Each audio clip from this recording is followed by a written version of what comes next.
अफगानिस्तान के वाज़ेह कयो आहे त उतां जी सरज़मीन पाकिस्तान खिलाफ़ इस्तेमाल न थियण घुर्जे।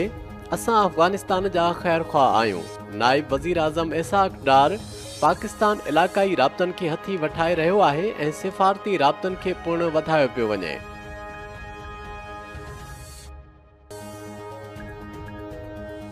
वज़ीर आज़म शहबाज शरीफ़ सां वफ़ाक़ी घरू वज़ीर मोहसिन नक़वी जी मुलाक़ात। घरू वज़ीर आज़म खे ज़ाइरीन मुतल्लिक़ नई पॉलिसी बाबति ब्रीफिंग ॾिनी।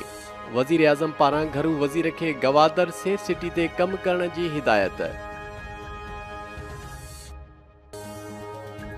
आलमी बैंक जे वफ़्द जो येलो लाइन BRT मनसूबे ऐं जाम सादिक पुल जो दौरो। साइट ऑफिस आमद ते आलमी बैंक वफ़्द जी सीनियर वज़ीर शर्जील इनाम मेमण ऐं ॿियनि सां मुलाक़ात। शर्जील इनाम मेमण पारां वफ़्द खे तफ़सीली ब्रीफिंग ॾिनी वई।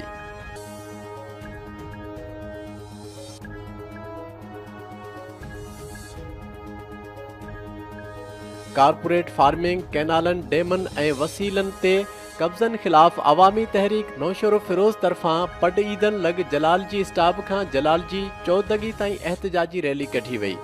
रैली में औरतुनि ऐं ॿारनि जे वॾे अंग शिरकत कई।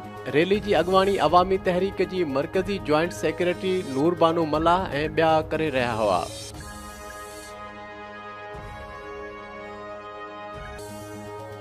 जेकाबाद में आम वापे जी गैर मयारी शयुनि ऐं गैर मयारी दवाउनि जे विकिरे ख़िलाफ़ अली मोहम्मद अवामी पार्टी जे अॻवाननि पारां ज़िले ऑफिस खां प्रेस क्लब ताईं एहतजाजी रैली कढी वई ऐं निशानदही कयल अमल ख़िलाफ़ कार्रवाई जो मुतालबो कयो।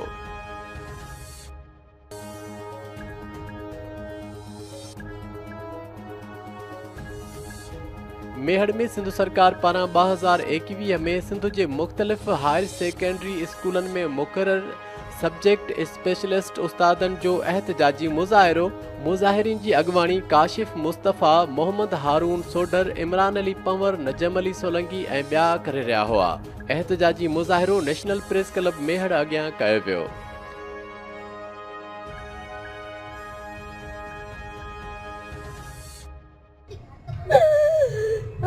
घर कोने मुझा पुट मथा भी तरी दो अक्सर देरी दो काय बजे 9 बजे पूरो मुझो पुट करी दो।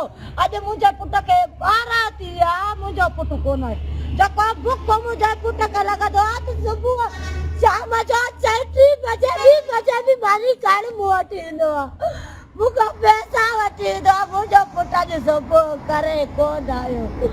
मां केॾे वञा न पुलिस बि चए थो असां न आयो था चवनि पुलिस वारा बदे विया हेॾे बि पुलिस थो चए मूंखे न आहे ख़बर होॾे वञा।